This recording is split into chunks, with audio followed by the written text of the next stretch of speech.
자, 인간이 가장 중요한 이슈는 무엇일까요? 아마 많은 사람들이 함께 만나면 대화하는 내용 중에 하나가 무엇을 하고 먹고 살까? 이건 것 같아요. 무엇을 하고 먹고 살까? 만나면 가장 많이 이야기되는 주제입니다. 어떤 종류의 사업을 할까? 비즈니스를 할까? 가게를 열까? 어디에 내면 좋을까? 또 학교를 졸업하는 학생들은 어디에 취직할까? 무엇을 하고 살 것인가? 요즘은 은퇴 이후 참 관심이 많죠? 은퇴 이후 무엇을 할까? 어디에 투자를 해야 되는가? 요즘은 특별히 경제적인 변화가 워낙 빠르기 때문에 어떤 것이든 위험 지수가 굉장히 이전보다 높아졌습니다. 한국은 우리가 잘 아는 것처럼 세계에서 변화가 가장 빠른 나라 중에 하나입니다. 아마 대한민국처럼 모든 변화가 이렇게 빠른 곳은 아마 없을 거예요. 또 세계적으로도 이제 과학이나 모든 문명들이 아주 놀라운 변화를 가져오고 있습니다. 경제적 상황도 변화가 많고. 앞으로 로봇 산업 굉장히 약진을 한다고 그러죠. 로봇. 인공 로봇. 사람이 하는 것을 대부분이 이제 로봇가 하는 시대. 근데 로봇가 인공지능까지 가지고 되니까 사람과 같이 행동하는 거예요. 영화가 실제가 되는 것입니다. 미래학자들이나 경제학자들이 미래 예측을 다양하게 하고 있습니다. 그런데 예측입니다. 누구나 꿈을 가지고 미래를 준비합니다. 다양한 전망을 하고 인생의 계획을 세웁니다. 어떤 것이 가장 안전한 선택일지 실패하지 않고 성공의 길을 찾습니다. 오늘 본문에 보면 어떤 종류의 사람이 나오는데 야고보가 기록한 이 야고보서의 2000년 전의 배경을 하고 있지만 현대사에 오늘 우리의 환경에 데려와도 조금도 낯설지 않는 사람의 얘기를 오늘 야고보가 하고 있습니다. 13절에 보니까 들으라. 너희 중에 말하기를 오늘이나 내일이나 우리가 어떤 도시에 가서 거기서 1년을 머물며 장사하여 이익을 보리라 하는 자들아 그랬어요. 이 사람은 돈 버는 것에 대한 나름대로의 정보를 갖고 있습니다. 사업에 대한 구체적인 계획을 얘기하고 있습니다. 자, 시작점을 정해놓았죠. 오늘이나 내일이나 시기도 정했습니다. 사업의 시기 1년을 머물며 장소 선정도 어느 정도 한 것으로 보입니다. 어느 도시에 가서 도시에 가야 돈을 벌죠. 도시는 사람이 모이는 곳입니다. 사람이 많이 모여야 상권이 생기고 유통이 일어납니다. 자, 이 사람들의 목표가 정해졌죠. 장사하여 이익을 보리라. 그의 관심의 초점은 돈입니다. 이익을 보리라. 자, 기본적인 계획과 구상이 끝나 보입니다. 그리고 어느 정도 기대감에 부풀어 있어 보이는 것입니다. 자, 성경은 오늘 그런데 무엇을 말하려고 하는 것인가? 준비하고 계획을 세우는 것을 지적하는 것이 아닙니다. 계획은 잘 세워야 합니다. 그런데 오늘 이러한 사람들의 부류에 결정적인 결함이 하나 있다는 것입니다. 이 사람의 계획 안에 하나님이 빠져 있는 것입니다. 중요한 것은 이들이 신자라고 하는 점이에요. 신자가 아니라면 야고보가 이런 것을 언급할 이유가 없습니다. 13절에 들으라 너희 중에 말하기를 내용으로 보아 틀림없이 야고보는 그리스도인들에게 하고 있는 말입니다. 그런데 그들의 철저한 계획에 비해 하나님에 대한 언급이 없다는 것입니다. 그들의 계획 안에 하나님이 들어설 자리가 없는 것이죠. 여기에서 강조되고 있는 것은 뚜렷한 자기 의도입니다. 자기 확신에 찬 자율적 행동을 말합니다. 모든 것은 너무도 확고하게 결정해 놓았습니다. 자기 인생을 스스로 선택하고 개척하고 결정해 나가는 모습. 결국 하나님 없는 독립선언을 보게 됩니다. 자, 우리가 이사를 하는 것, 사업을 시작하는 일, 집을 사고 팔고 결혼을 하고 직장을 옮기고 아이를 낳고. 그런데 이들은 많은 경우에 거기에 하나님이 없어요. 그런 일들을 행하는 일에 하나님이 없어요. 하나님의 의중을 묻지 않는다. 바로 이것을 가지고 우리는 세속적 그리스도인의 전형을 보는 것입니다. 하나님은 빠지고 인간의 머리를 의지하여 계획을 세우기에 바쁜 모습. 자, 야고보가 지적하는 것은 뭡니까? 하나님 없는 인간 계획의 무모함. 아무리 기가 막히게 계획을 하고 전략을 짜 놓아도 그것만으로는 안 된다라고 하는 것을 오늘 이 이야기에서 야고보가 하고 싶어 하는 것입니다. 그 이유가 무엇일까요? 첫째, 인생이 짧다는 거죠. 성경은 곳곳에서 인생의 짧음을 이야기합니다. 오늘 14절에서도 너희 생명이 무엇이냐? 너희는 잠깐 보이다가 없어지는 무엇이라고요? 안개니라.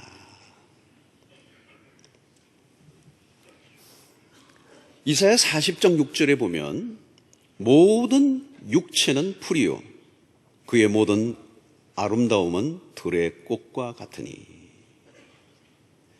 욥기 7장 6절 나의 날은 배틀의 북보다 빠르니 희망 없이 보내는구나. 시편 90편 4절 주의 목전에는 천년이 지나간 어제 같으며 밤의 한순간 같을 뿐이니이다. 5절 잠깐 자는 것 같으며 아침에 돋는 풀 같으니이다. 10절 그 연수의 자랑은 수고와 슬픔뿐이요 신속히 가니 우리가 날아가나이다. 시편 102편 3절 내 날이 연기 같고. 여러분, 이 인생의 짧음을 얘기하는 것은 성경이 아주 많아서 다 찾을 수가 없어요. 무엇을 얘기합니까? 인간의 한계를 알고 살라는 것입니다. 요즘 보면 공부하고 이럭저럭 하다 보면 금방 30이 넘어버려요. 30대까지는 실패가 아름답죠. 그러나 40부터는 좌절의 상처는 굉장히 깊은 것입니다. 육체의 나이가 40을 넘겼다는 말은 이제 죽음을 생각하게 되는 영적인 나이가 되었다는 의미이기도 합니다. 팔그레이브라고 하는 역사학자가 생명학적 죽음은 언제부터 시작되는가? 섬유질이 형성되고 모든 기관에 생명이 부여되는 순간에 나타난 최초의 맥박, 그 자체가 죽음의 출발이다. 태어날 때부터 죽음의 시간은 카운트다운을 시작한 것입니다. 나에게 주어진 시간은 정해져 있어요. 남의 시간을 빌려올 수 없어. 돈은 아무리 빌려올 수 있어도 세월은 단 1초도 빌려 쓸 수가 없습니다. 우리가 하나님을 절실하게 의지할 수밖에 없는 이유입니다. 두 번째, 짧은 것만 문제가 아니에요. 내일을 알 수 없다는 겁니다. 모든 게 불확실해요. 14절 내일을 너희가 알지 못하는도다. 질문 드리겠습니다. 내일 내가 살아있을까? 이 연말에 웬 기분 나쁜 질문이냐? 기분 나쁜 질문일 수도 있지만 솔직하게 인정해야죠. 모르는 거예요. 여러분, 내일을 알 수 없다는 말은 우리의 삶을 내가 통제할 수 없다는 말입니다. 내일을 주장할 수 없다는 말은 내 인생의 주인은 따로 있다는 것입니다. 자, 그러면 어떻게 해야 되죠? 오늘 16절에 이제도 너희가 허탄한 자랑을 하니 그러한 자랑은 다 악한 것이다. 자랑하지 말라는 거예요. 허탄한 자랑하지 말라는 거예요. 왜 허탄한 자랑을 하느냐? 그 허탄한 자랑이 악이라는 거예요. 악. 왜 악이죠? 그 자랑은 하나님의 자리에 자기가 앉아 있는 거예요. 마치 자기가 하나님 되어 있는 삶, 그게 자랑하는 거예요. 왜 그렇게 단호하죠? 자랑은 하나님의 주권을 인정하지 않는 태도이기 때문에 그렇습니다. 자기 과신이고 교만입니다. 거기에는 자신이 모든 걸 할 수 있다는 망상이 담겨 있는 것입니다. 하나님을 의존하기보다 자기 의존적 태도를 말하는 것입니다. 허탄한 자랑이란 어떤 것입니까? 하나님 없는 자신감이에요. 하나님 없는 세상의 특징이 바로 이 교만 아닙니까? 자신감으로 가득 차 자기가 하면 할 수 있을 것처럼 행동하는 것이 허탄한 자랑이에요. 그건 악이라는 것입니다. 여러분, 인생이 내 마음대로 됩니까? 예측하지 않았던 변수가 수없이 일어납니다.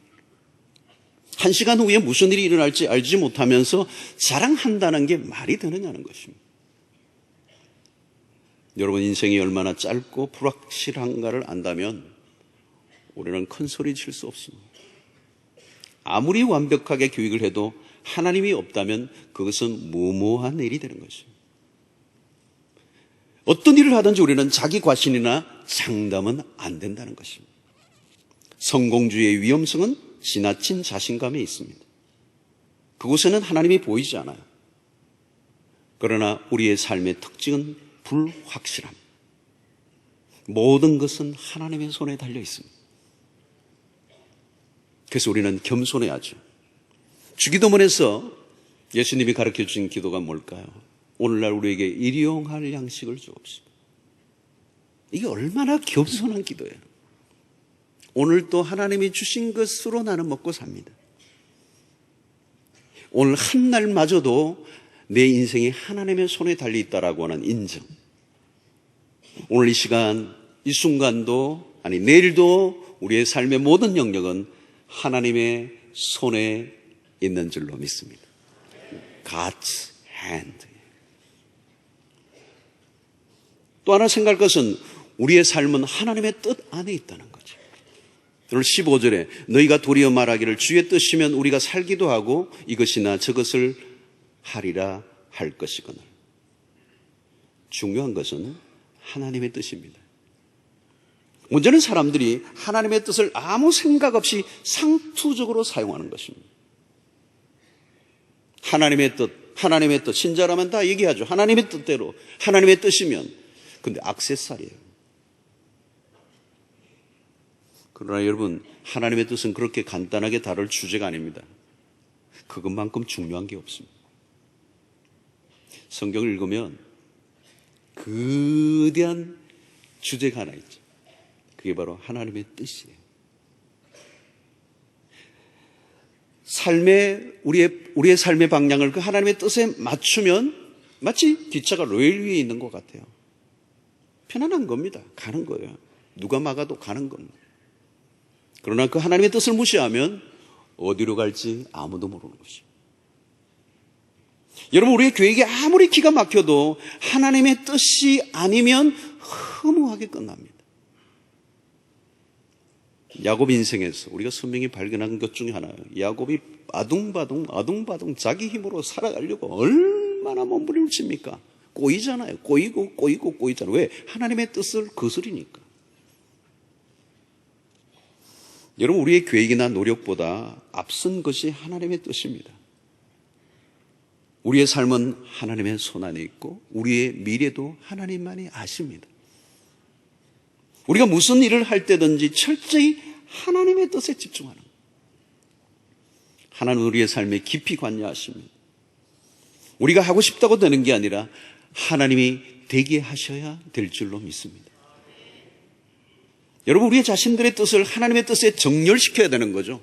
이 연말에는 주로 그런 일들을 하는 겁니다. 왜 내 인생이 이렇게 빗나갔지? 제대로 가는 건가? 다 어디에 맞춘 기준은 하나님의 뜻입니다.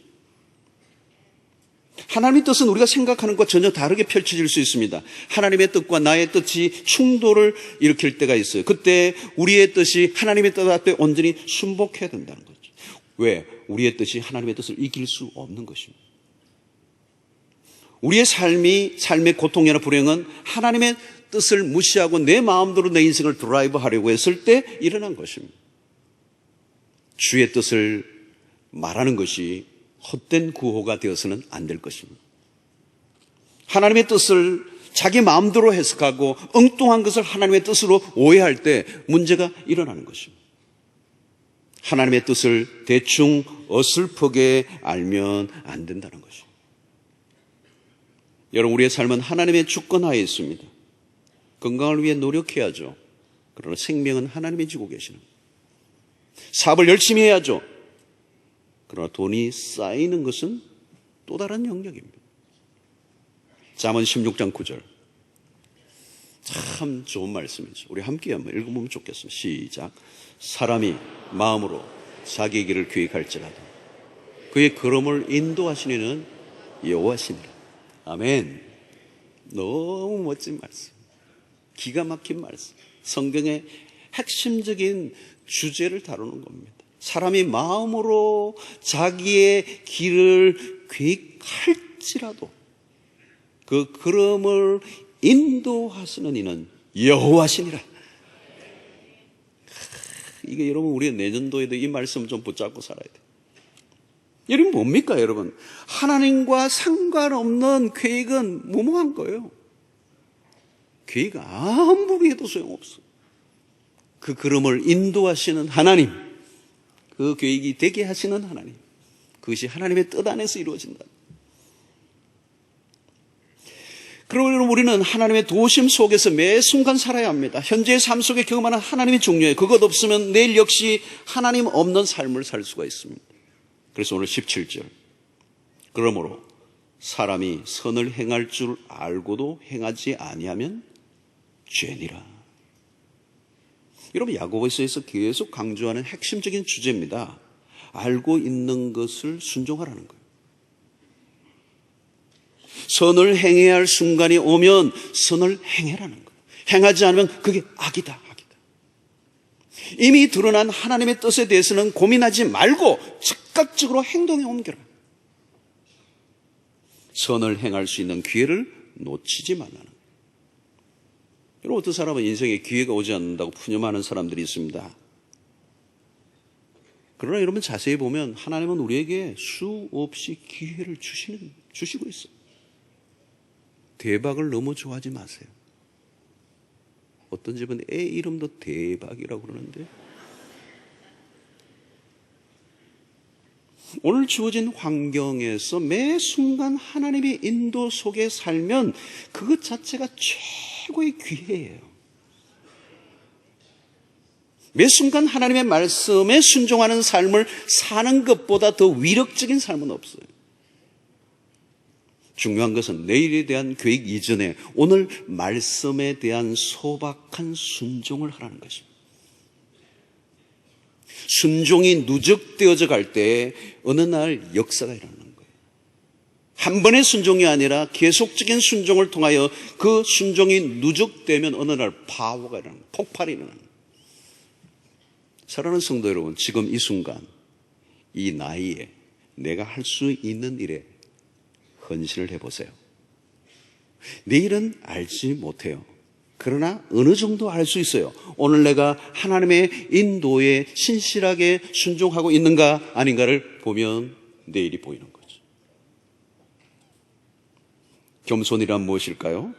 지금 주어진 현재에 감사하고 충실한 삶을 사는 것입니다. 그러나 교만한 사람은 현재의 삶에 만족하지 않습니다.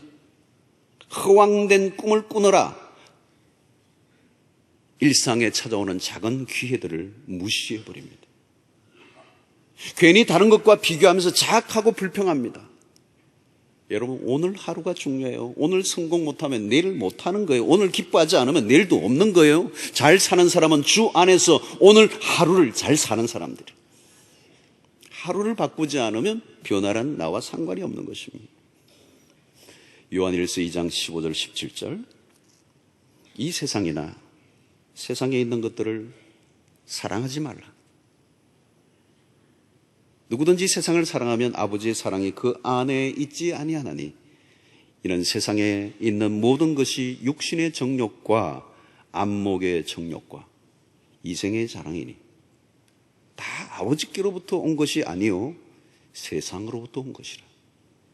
이 세상도 그 정욕도 다 지나가되 오직 하나님의 뜻을 행하는 자는 영원히 거하느니라. 여러분, 우리의 많은 것들이 육신의 정욕이에요. 안목의 정욕이에요. 이생의 자랑이라는. 내가 하려고 하는 이 일이 뭐냐는 거예요. 뭐하냐. 육신의 정욕과 안목의 정욕과 이생의 자랑. 그런 것들은 아버지께로부터 온 게 아니에요. 다 사라져버리는 거예요. 이 세상도 그 정욕도 지나가되 오직 하나님의 뜻을 행하는 자만 영원히 거하리로다. 여러분, 하나님의 뜻을 행하는 것만 영원한 것입니다. 그러지 않은 것은 아무리 내가 모든 걸 동원하고 기가 막힌 계획을 하고 철저한 준비를 해서 위대한 프로젝트를 이뤄도 그건 사라져버리는 거예요. Nothing happen. 사랑하는 성도 여러분, 불안정한 세상에서 너무 우리 머리를 쓰면서 막 머리를 회전시키면서 살지 않으시기를 바랍니다. 그러면요, 내년도 정말 힘든 거예요. 당장 먹고 살 일도 큰 문제이지만 더 큰 주제는 내가 하나님의 뜻을 따라 살아가고자 하는 거예요. 이 기본적인 삶의 애티튜드. 여러분, 내년의 계획을 세울 때 먼저 말씀을 붙잡으시기를 바랍니다. 말씀을 중심에 두셔야죠. 신앙의 중심을 잡으셔야죠. 하나님을 모셔와야죠. 그 일에 하나님을 모셔와야죠. 하나님이 중심에 서게 하셔야죠. 삶의 우선순위가 하나님이셔야죠. 그분의 뜻이어야 되죠. 당장 뭘 먹고 살까만 들여다보면 답이 안 나오게 됐어요. 머리만 빠지지. 자꾸 머리 빠지는 얘기해서 죄송합니다.